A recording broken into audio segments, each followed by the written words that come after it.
was on the set of like a TV film called The Treaty, where my dad played Michael Collins, and there were free biscuits, and I remember thinking, this is the job for me.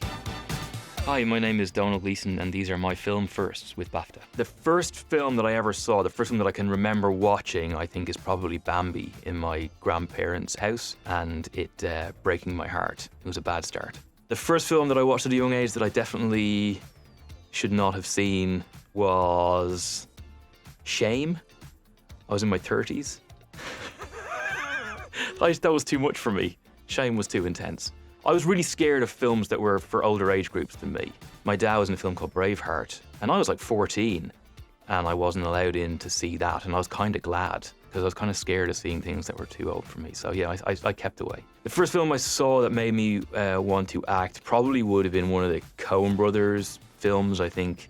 You know, Fargo and, well, no, all of them. Miller's Crossing, all those films, they made me laugh so much, and yet they made me feel so much, and they were so cool. And all of that at the same time with these amazing, incredible looking actors. I think when I saw that, I thought I would love to do that. I didn't think I could, but I thought I'd love to do it. I'm trying to remember what the first Coen Brothers film that I saw was. I saw loads of them really close to each other. I was catching up because actually their first film was made only a couple of years after I was born. It might have been around Fargo. I don't even know what year Fargo would have been, but I had like just catching up on their incredible films, and the fact they continued to deliver after that. It may have been Fargo, or it may have been Miller's Crossing. First film I remember seeing that I was obsessed with. Well, I was obsessed with not watching E.T. after I saw it the first time. We had it on VHS, and it made me cry a lot. And I couldn't understand how a film could make me feel that much. I was young, I was probably about 10 or whatever. It was so full on, the experience at the end. I didn't understand it. And I used to lock it in the case and make sure my brothers never watched it, because I was so obsessed with not seeing it again. I didn't want to feel like it was too much for me at that age. I've always been somebody who's almost better at rewatching the things that I love than I am at really committing to new things, which is a terrible, terrible trait. I was obsessed by Double Indemnity for a while. I was obsessed by, again, Coen Brothers films, Punch Drunk Love. I watched a lot of times. I loved that film. When it comes to television, I like some serious television, but mostly it's comedy. So Alan Partridge remains one of the most important things in my life. If I need to be happy, he'll always make me happy because there's someone worse than I am.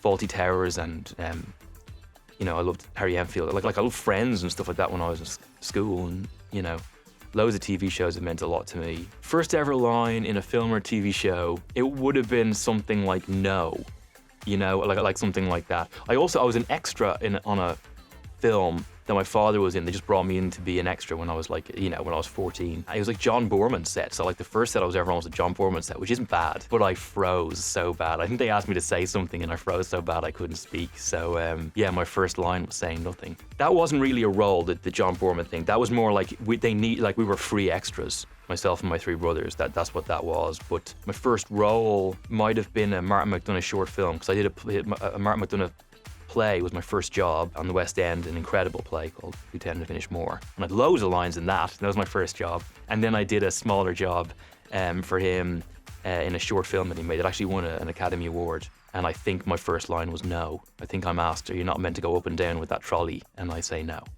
That was it. I can remember what being on set for the first time was like, because I was on a set that I wasn't involved in. This is one of the absolute breaks you get as the child of an actor. You get so many lucky things that other people are unfortunate not to have. I got to stand on a set where there was no pressure on me before I was on a set where there was pressure on me. We got to go on the set of Braveheart. Big set, very impressive. It's on the set of a TV film called The Treaty, where my dad played Michael Collins. And there were free biscuits, and I remember thinking, this is the job for me. The amazing thing about Alice and Jack and the script for Alice and Jack was that they sent us the first script and the last script. It's a television show, but they sent us the first script and the last script, which never ever happens. So you could see how it started, but you could also see how it ended, and the journey of it was so beautiful and so big that I just fell in love. So the first time I met Andrea Riseborough was at a really important time in my life. It was when I was about 27 or 28. It was my first time working with Alex Garland. It was on a film called Never Let Me Go, and we were playing boyfriend and girlfriend. That's the first time I met Andrea to now. It's about, 15 years or whatever. And that's the exact amount of time that the story of Alice and Jack takes place over. They meet in their late 20s, and the story ends just as they're in their early 40s. 40, and that's the amount of time I've known her, and we've washed in and out of each other's lives in much the same way as Alice and Jack do, so it feels really special to me to be doing this with her.